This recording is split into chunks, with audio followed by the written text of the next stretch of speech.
مومن کے اندر کتنی خصلتیں ہوتی ہیں؟ مومن کے اندر کتنی خصلتیں پائی جاتی ہیں؟ 15. کتنی پائی جاتی ہیں؟ 15 پائی جاتی ہیں. آپ بندے کو دیکھ کر اس کی عادات کو، اس کی حرکات، اس کی سکنات، اس کے معاملات، اس کے لین دین، اس کی رنگ ڈھنگ، اس کے چلنے کو، اس کی رشتہ داری کو دیکھ کر، اس کے مال و دولت، یعنی کہ جو بھی بندہ آپ کے سامنے ہے اس کے سارے حالات کو دیکھ کر آپ پہچان سکتے ہیں یہ بندہ مومن ہے یا نہیں. ایک دفعہ حضور صلی اللہ علیہ وسلم کے پاس ایک جماعت آئی، ایک چند بندوں کی جماعت حضور صلی اللہ علیہ وسلم کی خدمت میں حاضر ہوئی. تو آپ صلی اللہ علیہ وسلم نے فرمایا ما انتم، تم کیا ہو؟ تو جماعت نے کہا کہ ہم مومن ہیں. ہم کیا ہیں بھائی؟ ہم مومن ہیں. آپ صلی اللہ علیہ وسلم نے فرمایا کہ تم میں مومن ہونے کی کیا علامتیں ہیں؟ انہوں نے کہا کہ ہمارے اندر 15 خصلتیں ہیں. کتنی خصلتیں ہیں؟ 15.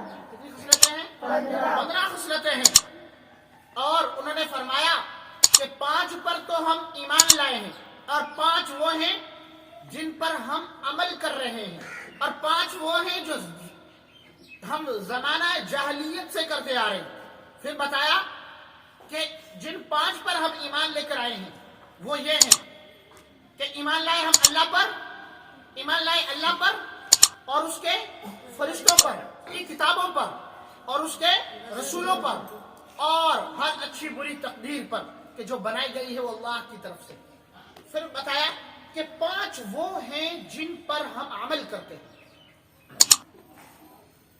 5 وہ ہیں جن پر ہم عمل کرتے ہیں. اب آپ پرکھ سکتے ہو کہ کون کون بندہ مومن ہے ہمارے اندر، ہمارے معاشرے میں. اللہ کی طرف سے ہو رہا ہے. کسی طرف سے ہو رہا ہے؟ اللہ کی طرف سے. 5 وہ ہیں جن پر ہم عمل کرتے ہیں. انہوں نے کہا کہ ہم گواہی دیتے ہیں شہادتین کی.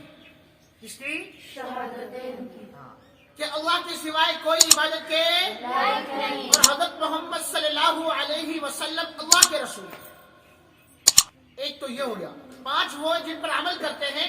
ہم گواہی دیتے ہیں شہادتین کی کہ اللہ کے سوائے کوئی عبادت کے لائق نہیں، اور حضرت محمد صلی اللہ علیہ وسلم اللہ کے رسول ہیں.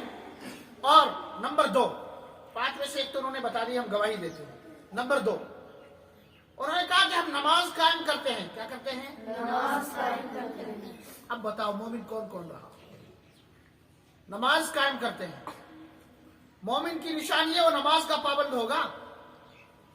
آج کے ہماری جناب ترتیب ایسی ہے، وہ جناب نے بڑے بڑے بزرگ بنے ہوتے ہیں، بہت سے بڑے پیر صاحب بنے ہوتے ہیں، نماز کے قریب بھی نہیں جاتے. ایسے ہی بڑے بزرگ بنے ہوتے ہیں، نماز کے قریب بھی نہیں جاتے. پڑھ لی تو پڑھ لی، نہ پڑھی تو نہ پڑھی. تو یہ بڑا مسئلہ ہے.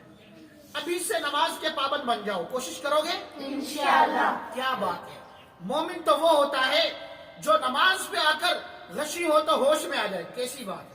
حضرت عمر فاروق رضی اللہ تعالی عنہ جب حالت مرض الوفات کے اندر تھے، معدے کے اندر زخم ہو چکا تھا تیر یا نیزوں کے ذریعے. کسی نے مارا. حضرت عمر نماز پڑھا رہے تھے تو کسی نے تیر مارا. تو تیر مارا تو وہ معدے کے اندر لگا، یہاں لگا، پیٹ کے اندر، معدے کے اندر.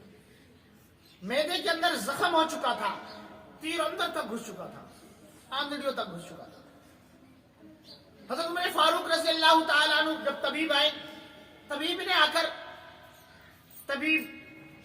حضرت عمر فاروق رضی اللہ تعالی عنہ کے علاج سے بالکل نا امید ہو چکے، اور کہنے لگے کہ اب حضرت عمر فاروق رضی اللہ تعالی عنہ کا علاج نہیں ہو سکتا.